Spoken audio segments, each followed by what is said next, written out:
Anong mensahe ang kailangan marinig ng mga Virgo sa period na to? Pwedeng nangyayari na itong magiging reading o mangyayari pa lang. Kung hindi man para sa inyo itong magiging reading, di baka para sa someone na malapit sa inyo o kakilala nyo mismo. Baka may lumabas na gender mamaya, gawin nyo na lang energy. Masculine at feminine energy. Pwede rin naman na wag nyo nang pansinin ang gender. Hindi ko masasabi kung anong magiging reading, kung positive ba o negative. Depende sa kung anong mapipick up kong energy. Walang masama kung papanorin ang Sun, Moon at Rising sign kasi baka alin man sa mga yan ay mag-resonate na sa sitwasyon nyo.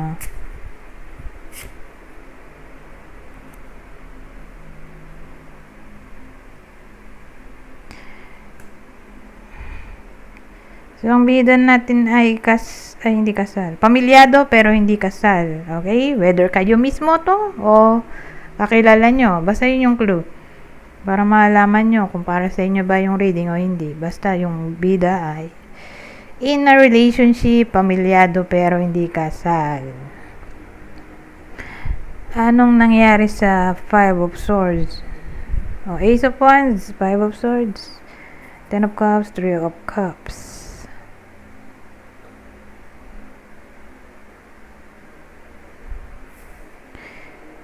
Nagbabadya pa lang to. Five of Swords. Ano yun? Ano yung Five of Swords?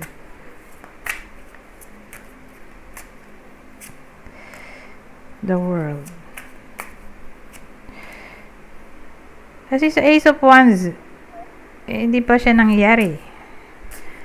Mangyayari pa lang.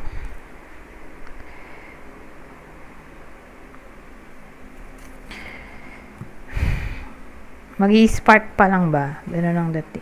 So, magi-spark yung Five of Swords. Oh my God. Ngayon, yung Five of Swords, the World. Clarify ng the World, the Tower, Eight of Wands.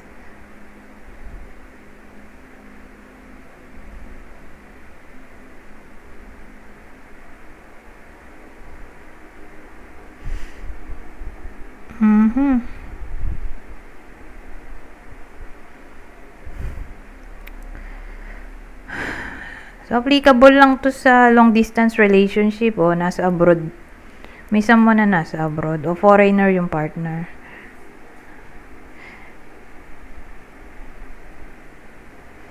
Baka maghiwalay sila sa the Tower.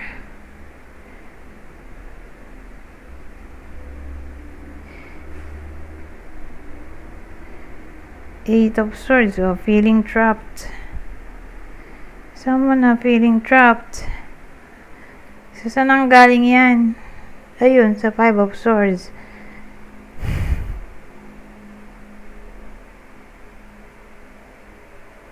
Kasi yung Five of Swords, maraming meaning yan. Pwedeng nagkaroon ng deception. Deception in general.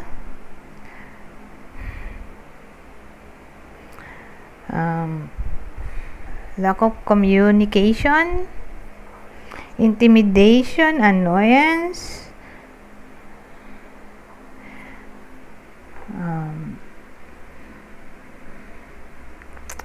ano pa nga ba to? Five of Swords or may someone na bossy in a way na gusto niya siya lang lagi masusunod.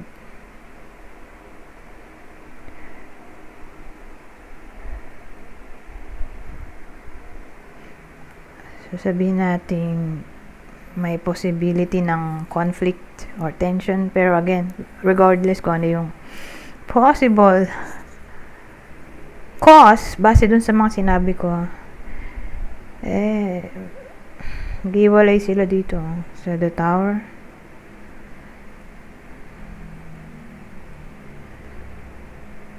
So, ngayon, yung Eight of Swords, may someone na feeling trapped in a way na di maka-move on sa nangyari.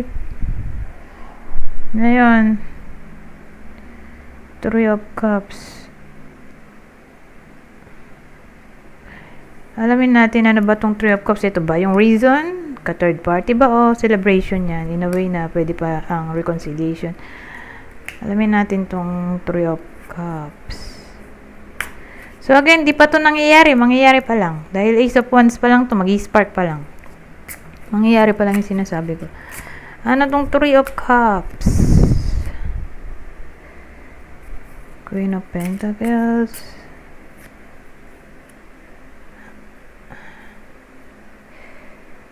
The Magician. Ten of Swords.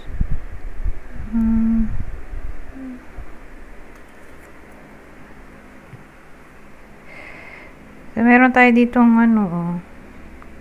Queen of Pentacles. Queen of Pentacles, the Magician. Ten of Swords.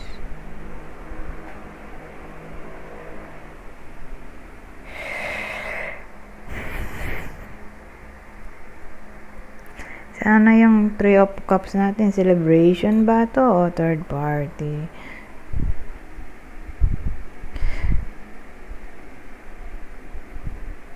Queen of Pentacles. Aray ko.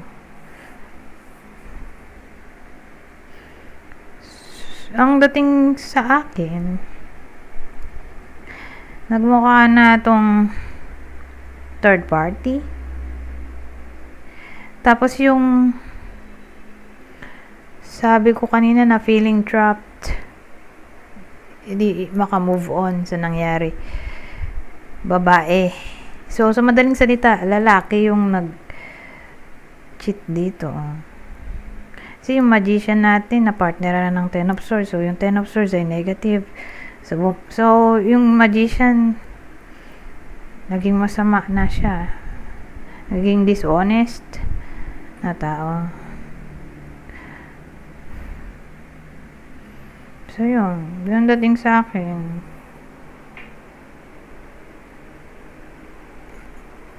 Ay, cheating na maaaring mangyari. To third party situation, jealousy. Pero malaki ang chance ng separation due to infidelity. Lalaki yung magloloko. Five of Swords yung deception natin. So, again, nagbabadya pa lang to. Remember, nandito yung Ace of Wands. Mag-i-spark pa lang siya. Sa period na to, beware. So, kayo nang bahala kung paano nyo i-reverse tong reading. Gamitan nyo na ng mga kung ano-anong spell, ritual, crystals. So, may chance pa na mabago natin ang kapalaran base sa nakikita nating future outcome. So, kayo nang gumawa ng way para ma-reverse nyo itong reading, lalo na kung tumatama sa inyo yung ganong senaryo. Pamilyado, di kasal. Pwedeng foreigner ang partner o long distance relationship, regardless kung nasa abroad o napalayo lang dahil sa work. Pero tatama to sa LDR o long distance relationship o foreigner yung partner. Ha? So again, di sila kasal ha. Pamilyadong di kasal.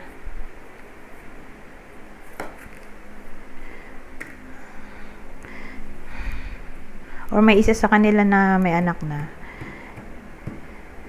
So, ito yung possible partner o person ng bida sa kwentong to or ng Virgo. So, ngayong period lang naman. Okay? Hindi naman ito pang habang buhay. Saka may chance pa nga, diba? Ma-reverse tong reading. Depende sa inyo kung paano nyo i-reverse. Basta ang mahalaga, nakita na natin yung future. Nasa sa atin na kung paano natin i-reverse yung reading. Anyways, ito yung possible person o partner ng Virgo. Leo, Taurus, Capricorn. Ngayon, kung hindi para sa inyo tong reading, di baka para sa someone na malapit sa inyo, kakilala o idol, ito ang possible zodiac sa inyo. Pisces. Leo, Aquarius. Ayan. May isa pa tayong clue. Same instruction. Kung di man tumama sa inyo, yung clue, di baka tumama sa person nyo, kakilala o idol. Kunin nyo lang yung clue na sa tingin nyo ay fit sa sitwasyon nyo.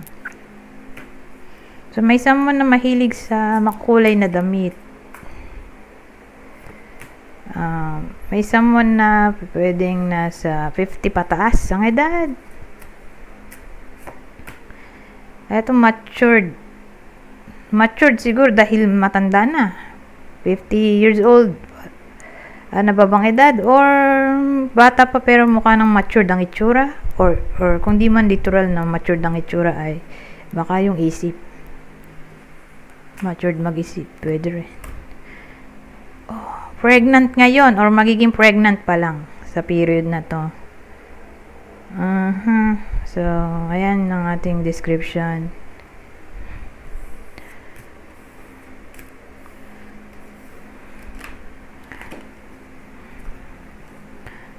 Anyways, punta na tayo dito sa susunod na tawag dito, description. Sa susunod na senaryo, ibang mensahe. So, ito na yung random message natin. Kukuha lang ako ng 2 para mabilis.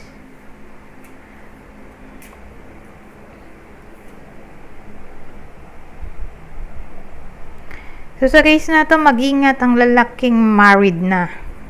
Or, kung di man married ay lalaking nasa 40 pataas ang edad. Kasi baka maka-encounter sila ng babaeng manloloko. Okay? False person tayo dito. Baka maloko sila ng babaeng ito for some reason. So, kung ano man yung maging proposal ng kahit sinong babae. Regardless kung kilala nyo o hindi. Decline nyo na lang. Sa period na to para safe. Okay? So, i-decline na ng lalaki na kasal or kung di nga kasal ay 40 pataas. Basta may babaeng nag-propose sa kanya ng something, decline na agad. Ano yun, pwedeng magoyo siya nito or may sabihin siya na hindi niya matupad. So, again, babae. Mag-ingat sa babae. Ngayon, rich girl. So, sa case, rich girl. Rich girl, main person. Malamang babae talaga. Sa case na to, mga 39 pa baba. Kaya lang pares lang sila. Babae. Ito, rich girl. Babae ulit. 13 years old and below. Or, kung di man ganun ay babaeng di kasal. Baka makareceive ng sad news.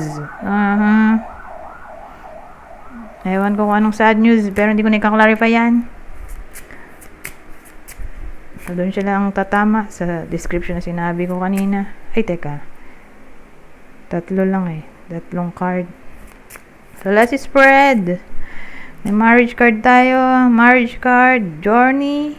So, may mga kasal na baka maglakbay sila sa week na, sa period na to. Bi-weekly nga pala to. Baka maglakbay sila yung kasal lang sa period na to. So, ewan ko kung saan sila pupunta or baka may maglalakbay nakakilala nila na pupunta sa kanila dun sa kasal na Virgo. May journey kasi, more like traveling or visitation. Ngayon,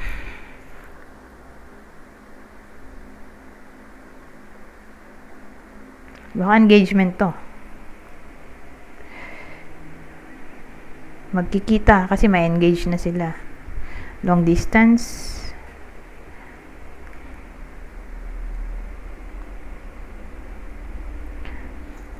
Engagement para sa mga nasa long distance relationship.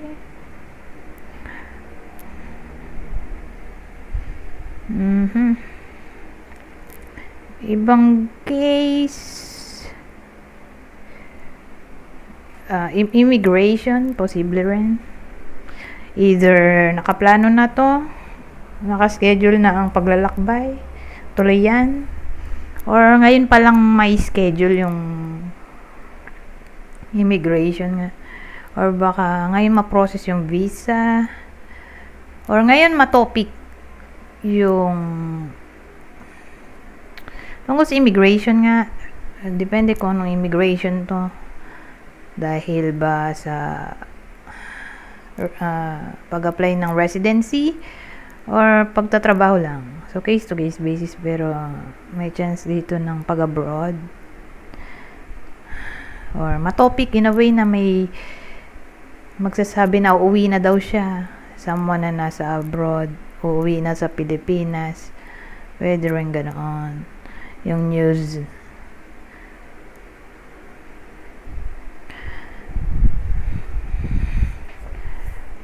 Ngayon. Oh, 15 minutes lang pala to. Punta na tayo sa susunod.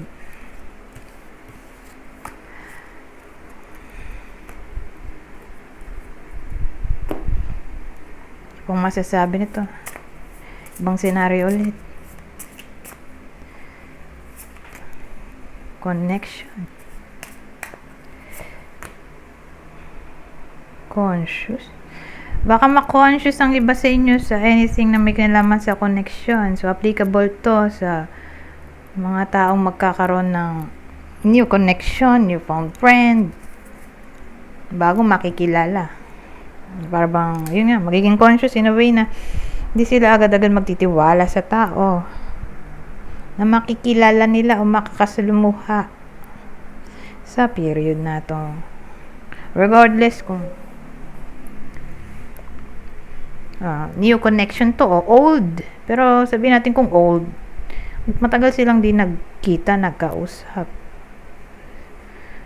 So, ayun nga. Biglang mag-meet ulit ba? Or magko-connect?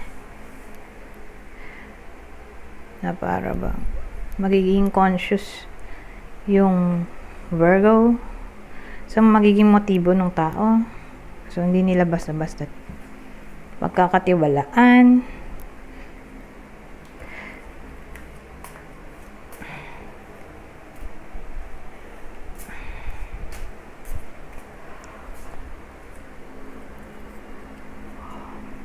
So, yung power natin, honor. So, more like may mapopromote. Whether kayo mismo to o someone na malapit sa inyo, mapopromote. Yun na yung power. Ngayon, ibang case ay may iba sa inyo na makaka-receive ng award, reward, o mananalo ng competition, o may may mapapanalunan na something, or may good opportunity, good news na paparating, at yun na yung magiging source of power.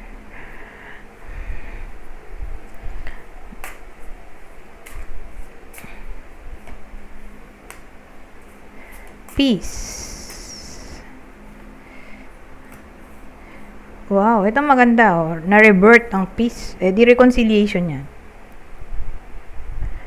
Hindi ko na kasi ka-clarify. Okay?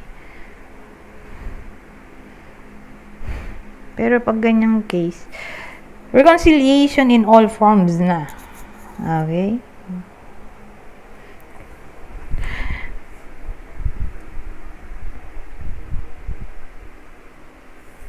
May chance dito.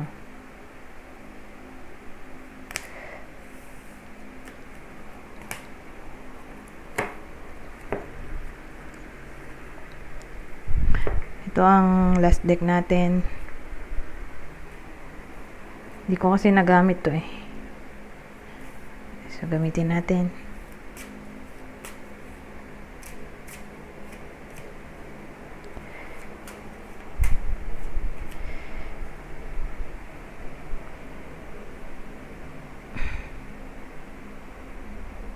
Ito reconnection ay posible. Reconnection or may someone na magbabalik. Ano kasi may puno dito na stuck siya sa sa snow. So parang ang dating sa akin Matagal silang hindi nag-usap. Tapos itong dog, magmumukha siyang interaction. So again, reconnection. Wala sa tao matagal nang hindi nakausap.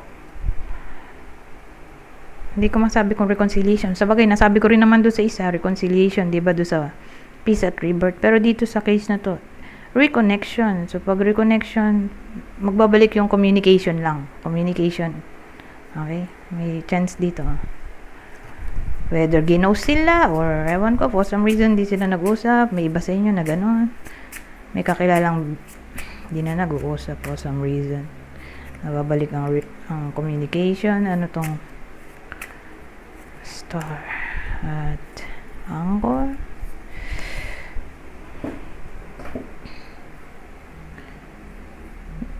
Blessing napaparating. Ano kaya itong blessing na to?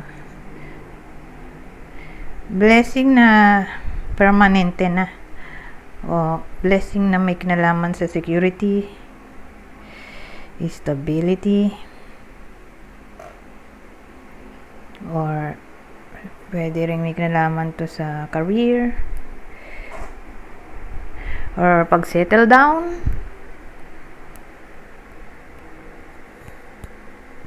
pag move in together or settle down in a way na magpapakasal na possible din.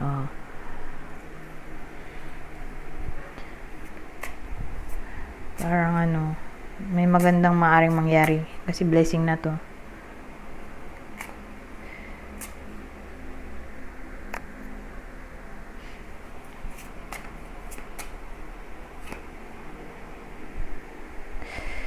Ngayon, sabihin natin may traveling na maaaring mangyari. Naka-schedule na to. Whether kayo yung mag-travel pupunta sa kakilala nyo o yung kakilala nyo pupunta sa inyo. Tuloy na tuloy yan. Kasi may case na hindi natutuloy, di ba? Nagka-aberya for some reason. So, sa case na to, safe ang arrival. Ano to? Last spread na to, ha? Eto, pregnancy. Pregnancy, relocation. Sasama din promotion dito, Ewan ko, for some reason, yung iba sa inyo, hindi posible ang promotion. Pag move on, kung sakali man na may iba sa inyo na gusto na mag-move on, may hirapan siya dito. Any form ng progress.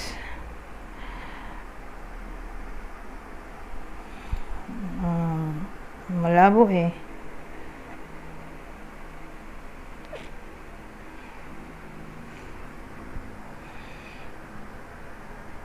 Ewan ko, pero ganun Ibang case whether kayo yung buntis dito, pero may makakaaway yung buntis So, may iba sa inyo buntis, may makakaaway siya, or kayo yung may makakaaway buntis. Buntis yung makakaaway. Case to case basis.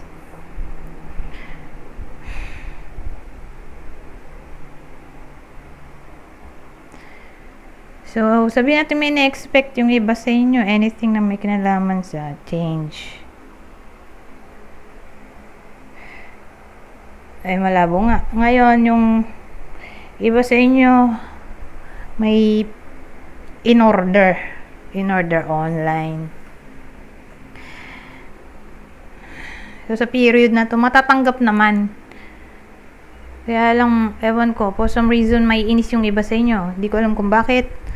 Siguro dahil wasak-wasak na yung balot or yung product.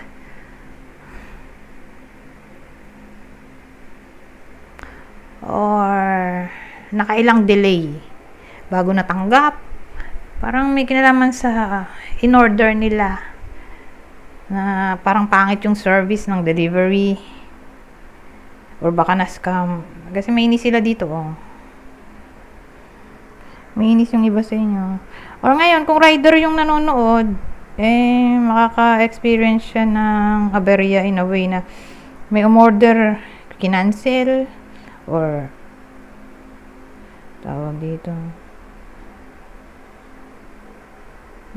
masama ugali, or di magbabayad. So, applicable lang yun sa rider kung ano. Rider yung nanonood o may kakilalang rider na mainis siya dun sa ano, makakasalamuhan niya na pagde-deliveran niya ng ano, product. So, case to case basis.